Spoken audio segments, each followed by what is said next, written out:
सादर नमस्ते।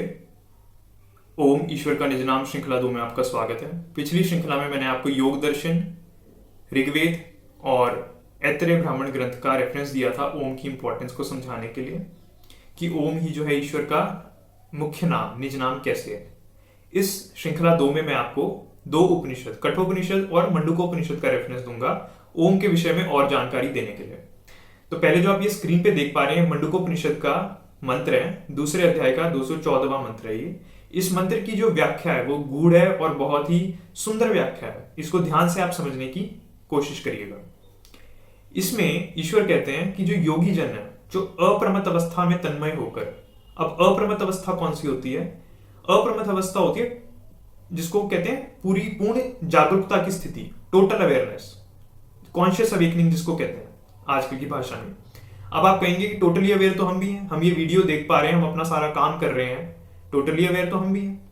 यहां पर फिजिकल लेवल पे बाहर से अवेयर होने की बात या बाहर से कॉन्शियस होने की बात नहीं की गई, यहां पर अंदर से अप्रमत्त अवस्था जो है वो अंदर की है। जितने भी हम लोग हैं, हम सारे मनुष्य हैं, वो बाहर तो काम करते हैं, सारे क्रियाकलाप करते हैं, बाहर से तो हम सारे एक्टिव हैं, सारे अवेयर हैं। लेकिन अंदर से कुछ ही जो योगी होते हैं, जो अपनी तपस्या से, महान तप से जो अप्रमत्त अवस्था है उसको पा पाते हैं, उस तक पहुंच पाते हैं, उस जिसको आप आजकल की भाषा में कॉन्शियस अवेकनिंग, सोल अवेकनिंग ये सब कहते हैं, ये सब नाम देते हैं। इसमें क्या होता है, जो एक योगी है वो बाहर से तो आपको प्रतीत हो सकता है कि बहुत ज्यादा शांत है, लेकिन वो अंदर से उतना ही जागरूक होता है, उतना ही वो अंदर से कॉन्शियस होता है, अवेकन होता है, तो उसको अप्रमत्त अवस्था बोलते हैं। तो इस मंत्र में बताया कि जैसे योगी जन अप्रमत्त अवस्था में तन्मय होकर यानी कि लीन होकर ओम रूपी धनुष से आत्मा को बाण बनाकर ब्रह्म को बींधते हैं, लक्ष्य को बींधते हैं धनुष से, अपने बाण से। तो इसमें बताया कि जैसे जो योगी हैं वो ओम रूपी धनुष से, यहां पे ओम क्या है, यहां पे ओम साधन है, आत्मा क्या है, साधक है, और साध्य लक्ष्य क्या है, ब्रह्म है यानी कि ईश्वर। जो योगी जन अप्रमत्त अवस्था में तन्मय होकर ओम रूपी धनुष से आत्मा को बाण बनाकर ब्रह्म को लक्ष्य बनाकर बींधते हैं, वो अनंत और अक्षय सुख को प्राप्त करते हैं।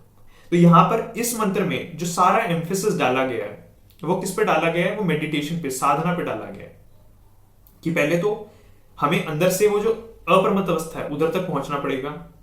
किस माध्यम से पहुंचेंगे? अष्टांग योग के माध्यम से पहुंचेंगे। उसके बाद एक अवस्था आपकी ऐसी आएगी, शुरू में ये जो अवस्था है ये तपश्चर्या की, बहुत तपस्या करनी पड़ेगी आपको उस अप्रमत्त अवस्था में तन्मय होकर। और ऐसा नहीं है नहीं कर सकते, बिल्कुल कर सकते हैं। उसको करने के लिए ही मनुष्य देह मिला है, उसको करेंगे। उसके बाद एक ऐसी अवस्था आ जाएगी जब निरंतर अंदर ओम का जाप हमारे चलना शुरू होगा। तो ओम रूपी धनुष से हम आत्मा, क्योंकि वहां पर शरीर का फिर काम बाहर का रह जाता है, सारा अंदर का जो साधना है वो हमारी आत्मा करती है, और उससे हम ब्रह्म है जो वो हमारा लक्ष्य, और उसको हम बींधते हैं यानी कि उसको प्राप्त करते हैं। और उसको प्राप्त करके क्या होता है? अक्षय, जिसका कभी क्षय नहीं होता, अक्षय और अनंत सुख की प्राप्ति होती है। तो इस मंत्र का भाव ये था। अब आप जो स्क्रीन पे देख पा रहे हैं कठोपनिषद के दूसरे अध्याय का 15वां मंत्र है।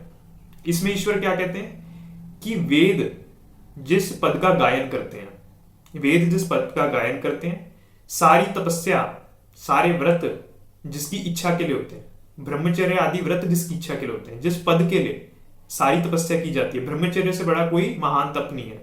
तो ये जो बड़े बड़े व्रत हैं, जो महान ये ब्रह्मचर्य और बड़े बड़े व्रत तप हैं, वो जिस पद को प्राप्त करने के लिए किए जाते हैं, वो पद को मैं संक्षेप में तुम्हें बताऊं तो वो ओम है, ईश्वर ये बता रहे हैं। उसके बाद इससे अगले मंत्र में क्या बताया? ये जो ओम अक्षर है ये क्या है? श्रेष्ठ है, यही सर्वश्रेष्ठ है। इसी अक्षर को जानकर जो भी मनुष्य जो कुछ भी चाहता है वो उसको प्राप्त होता है और मोक्ष प्राप्त होता है। इसका क्या मतलब है? इसका यह मतलब है, कल मैंने आपको बताया था भाग 1 में कि ईश्वर और ओम में कोई भेद नहीं है। जो ओम है वो वेदों का सार है, उसमें ईश्वर के सारे गुणकर्म स्वभाव निहित होगे, उसमें इंक्लूड होगे। तो जो इस ओम को जानता है, सिर्फ मानता नहीं है,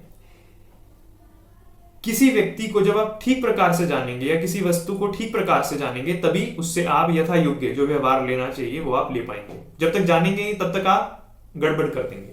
तो जो इसको ठीक प्रकार से जानता है, ये जो सर्वश्रेष्ठ अक्षर है, ये जो सर्वोत्तम अक्षर है जो इसको ठीक प्रकार से जानता है, उसको क्या होता है, जो वो चाहता है वो उसको प्राप्त होता है और अंत में मोक्ष प्राप्त होता है।